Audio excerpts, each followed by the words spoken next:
अच्छे हो ना? आपने पार्ट 1 में लिंग के बारे में जाना, उनकी परिभाषा, उसके उदाहरण समझे ना? मुझे उम्मीद है कि आप सबको समझ में आया होगा। तो चलिए हम अब कुछ प्रश्न के उत्तर लिखते हैं। लिखना है ना? तो मुझे आप बताइएगा। बताओगे? ओके। तो चलिए बताइए, लिंग किसे कहते हैं? लिंग कौन कौन से होते हैं? बताइए कि लिंग आप किसे कहेंगे और लिंग कौन कौन से होते हैं? बताइए। चलिए सुनिए। स्त्री या पुरुष जाति का बोध कराने वाले शब्द लिंग कहलाते हैं। किसे कहते हैं लिंग? स्त्री या पुरुष जाति का बोध कराने वाले शब्द लिंग कहलाते हैं। आया समझ में? 2 स्त्रीलिंग शब्द बताइए। हमारा प्रश्न 2 है कि 2 स्त्रीलिंग शब्द बताइए। चलिए बताइए 2 शब्द स्त्रीलिंग के। एक तो अध्यापिका और दूसरा शिष्या। इस तरह आपको 2 स्त्रीलिंग शब्द लिखना है। लिखोगे? देखिए चलिए मैं लिख के बताती हूँ। अध्यापिका, ये अध्यापिका लिखा, और दूसरा शिष्या मतलब शिष्य। ओके, तो ये हमारे 2 स्त्रीलिंग शब्द है, अध्यापिका और शिष्या। आया समझ में? ये 2 प्रश्न आपको अपनी नोटबुक में लिखने हैं। लिखोगे ना? और अब ये जो आगे है उसे हम टेक्स्ट बुक में ही लिखेंगे। चलिए देखते हैं। आइए अब लिखे। क्या लिखा है? आइए अब लिखे। लिंग बदलकर वाक्य दोबारा लिखिए। क्या करना है आपको? रंगीन शब्द बदलकर वाक्य दोबारा लिखना है। लिखोगे ना? जैसे लिखा है, लेखक किताब लिख रहा है, तो क्या लिखोगे? क्या लिखोगे? बोलिए। कि रंगीन शब्दों के लिंग बदलकर वाक्य को दोबारा लिखना है। लिंग बदलनी है। लिंग बदलना मतलब समझ में आया ना? कि आपको इसकी लिंग बदलनी है। किसकी? जो रंगीन शब्दों से लिखा हुआ है उसकी आपको लिंग बदलनी है। तो लेखक का क्या होगा? लेखिका। क्या होगा? लेखिका किताब लिख रही है। रही है होगा ना? क्योंकि लिंग बदलना है तो पूरा बदलना पड़ेगा। तो यहाँ पे आपको पूरा लिखना है कि लेखिका किताब लिख रही है। यहाँ पे लिखिएगा। अब ख में हाथी गन्ना खा रहा है, तो हाथी का क्या होता है? बताइए क्या होगा हाथी का? हथिनी। क्या होगा? हथिनी। हथिनी गन्ना खा रही है। क्या होगा? हथिनी गन्ना खा रही है। शेर दहाड़ रहा है। क्या कर रहा है? शेर दहाड़ रहा है। लिखोगे शेरनी दहाड़ रही है। क्या लिखोगे? देखिए मैं एक बार लिख के बताती हूँ आपको कि शेरनी दहाड़ रही है। क्या होगा? शेरनी दहाड़ रही है। इस तरह आपको लिखना है। लेखक का लेखिका, इस तरह आपको पूरा सेंटेंस अपना पूरा लिखना है। फिर हाथी का हथिनी, इस तरह पूरा सेंटेंस आप लिखिएगा। रानी महल में बैठी है, तो क्या होगा? रानी महल में बैठी है, तो क्या होगा? राजा महल में बैठा है। रानी का क्या होगा? राजा। क्योंकि ये सारे हेडिंग में लिखा है कि रंगीन शब्दों के लिंग बदलकर वाक्य दोबारा लिखिए। तो इस तरह आपको लिंग बदलनी है और वाक्य फिर से लिखना है। तो क्या होगा? राजा महल में बैठा है। आया समझ में? Very good. अब देखिए फिर लिखा है प्रश्न 2, शब्दों को उनके सही स्थान पर लिखिए। तो यहाँ पे पुल्लिंग लिखा है और यहाँ पे स्त्रीलिंग। पुल्लिंग और स्त्रीलिंग। तो श्रीमती किस में आएगा, चलिए बताइए, पुल्लिंग है कि स्त्रीलिंग?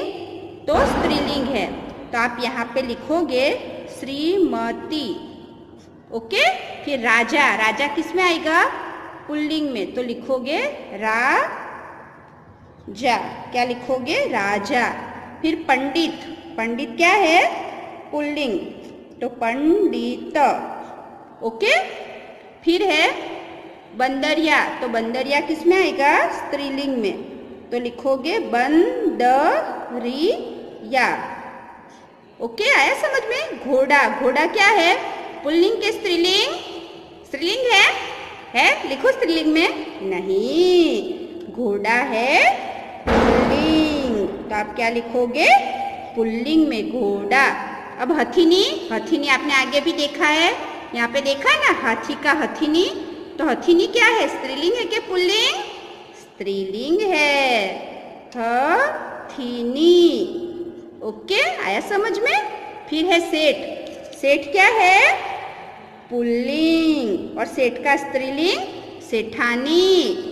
मालिन, मालिन स्त्रीलिंग है, वेरी गुड। मालिन का पुल्लिंग पता है आपको, क्या होगा, माली। है समझ में ना? ये पुल्लिंग शब्द है और ये स्त्रीलिंग आपको यहाँ से देख के लिखना है। तो फिर से देख लीजिए एक बार, पुल्लिंग कौन कौन से शब्द है, राजा, पंडित, घोड़ा और सेठ। स्त्रीलिंग श्रीमती, बंदरिया, हथिनी और मालिन। आया ना समझ में बच्चों? Very good. अब देखते हैं प्रश्न 3। सही शब्दों के लिंग बदलकर रिक्त स्थान भरिए। क्या लिखा है, सही शब्दों के लिंग बदलकर रिक्त स्थान भरिए, मतलब ये जो रंगीन शब्द है उसके लिंग बदलने हैं। तो सपना अपने भाई और खाली जगह के साथ खेल रही है, तो ये भाई है, भाई रंगीन शब्द है, तो क्या होगा, भाई का क्या होगा, ब ह न, तो क्या होगा पूरा वाक्य, सपना अपने भाई और बहन के साथ खेल रही है। आया समझ में कि जो रंगीन शब्द है उसका लिंग आपको बदलना है। जैसे भाई का बहन होगा, क्या होगा, भाई का बहन। फिर चूहा का चूहिया, क्या होगा, चूहिया, वेरी गुड। गाय का क्या होगा, बैल। देखो बच्चों, यहाँ पे चूहा है इसलिए यहाँ पे बड़ी ऊ की मात्रा है, लेकिन जब चूहिया हम लिखते हैं तो यहाँ पे इसको ऐसे हम छोटी की मात्रा कर देते, ऊ की, छोटी ऊ की। कौन सी मात्रा, चूहा लिखेंगे, लेकिन जब हम यहाँ पीछे या लिखते हैं तो हम इसे चूहिया कर देंगे। क्या कर देंगे, चूहिया। क्योंकि कभी भी या लिखने पे छोटी ऊ की मात्रा या छोटी ई की मात्रा आती है। ऐसा समझ में, चूहा में या नहीं है इसीलिए यहाँ पे बड़ी ऊ की मात्रा है, लेकिन जब हम या लिखते हैं तो छोटी ऊ और छोटी ई की मात्रा आती है। ऐसा समझ में, वेरी गुड। अब मोर का क्या होगा, बोलिए, चलिए लिखते हैं, मोरनी। पढ़िएगा, ओके, आप लोग घर पे अच्छे से बार बार रिवाइज करिएगा, वीडियो को बार बार देखिएगा तो आपको समझ में आएगा। तो बगीचे में मोर और मोरनी नाच रहे हैं। अध्यापक कंप्यूटर लाए और खाली जगह पुस्तक लाई, और अध्यापिका, रंगीन शब्द लिखा है अध्यापक, तो क्या होगा, अध्यापिका। आपको लिंग बदलना है ना, इसीलिए हम अध्यापिका पुस्तक लाई। आया समझ में कि रंगीन शब्द के लिंग बदलने हैं। तो भाई का क्या होगा, बहन, चूहा का चूहिया, गाय का बैल, मोर का मोरनी, अध्यापक का अध्यापिका। आया ना समझ में, वेरी गुड। अब प्रश्न 4 देखते हैं। चित्रों को सही जोड़े के साथ मिलाइए। अब यहाँ पे लड़का और यहाँ क्या आएगा, लड़की, तो इसको इसके साथ ऐसे मिलाना है। फिर है ये ये किसका चित्र है? अध्यापक, तो अध्यापिका, फिर डॉक्टर, है ना? तो इसको इससे मिलाना है, आया समझ में? फिर ये क्या है बताइए? इसको किसके साथ आप मिलाएंगे? इसके साथ मिलाऊं ऐसे करके? नहीं, हम इसे इस चित्र के साथ ही मिलाएंगे। आया समझ में बच्चों? तो आपको जो कुछ भी प्रॉब्लम हो तो आप कमेंट बॉक्स में मुझे पूछिएगा, और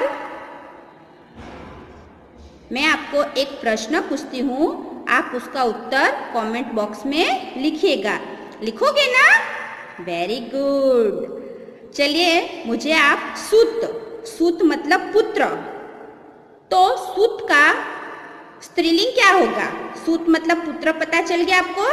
अब सूत का स्त्रीलिंग आपको लिखना है, तो आप कमेंट बॉक्स में लिखिएगा। Okay student, bye bye.